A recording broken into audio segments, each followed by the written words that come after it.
2084 मा हुन गएको चुनावमा केपी बाले गर्दै थिए प्लान।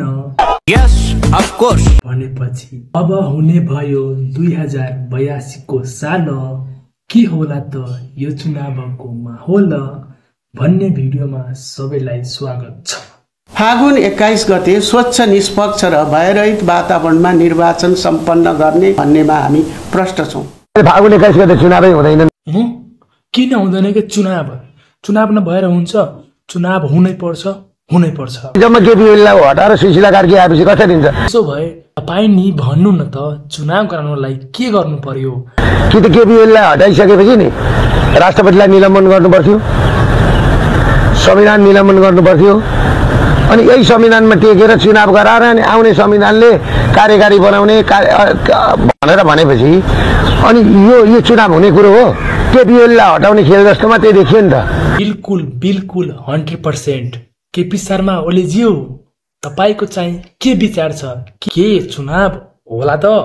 यसले चुनाव गराउने होइन, देशको अर्थतन्त्र बर्बाद पार्ने, चौपट पार्ने। ए हो र? क्रान्तिको शक्ति लिएर शान्तिको ढोका खोल्ने प्रचण्ड चाहिँ नि लाई चाहिँ नि के चढेको हो, सनक चढेको हो होइन? मलाई किन धेरै जोस आइराखेको छ भनेको छु मैले। हुन त म 70 पुगेँ, तर 70 भए जस्तै लाग्दैन। म फेरि एउटा क्रान्तिको नेतृत्व गर्न सक्छु भन्ने आँट म भित्र छ। त्यसो भए तपाईको चाहिँ के विचार छ? 2082 को चुनाव काण्ड चुनाव हुन्छ कि हुँदैन भनेर भन्नु त प्रचण्ड सरकार ज्यू। मैले पहिला पनि भनेको छु, जबसम्म यो देशमा चुनाव लड्नको लागि करोडौं खर्च गर्ने सिस्टम रहन्छ, भ्रष्टाचार रोकिँदैन। केही मान्छेलाई कारबाही गर्दैमा सिस्टम गलत भयो भने भ्रष्टाचार त्यहीबाट जन्मिराख्छ। त्यसकारण जनताद्वारा निर्वाचित कार्यकारी प्रमुख भयो र उसले मन्त्री बनाउने, विज्ञहरूलाई मन्त्री बनाउने व्यवस्था भयो भने भ्रष्टाचारको अन्त्य त्यहीबाट गर्न सकिन्छ। केपी ओलीज्यू, अब चुनाव हुन लागेको छ फागुनमा।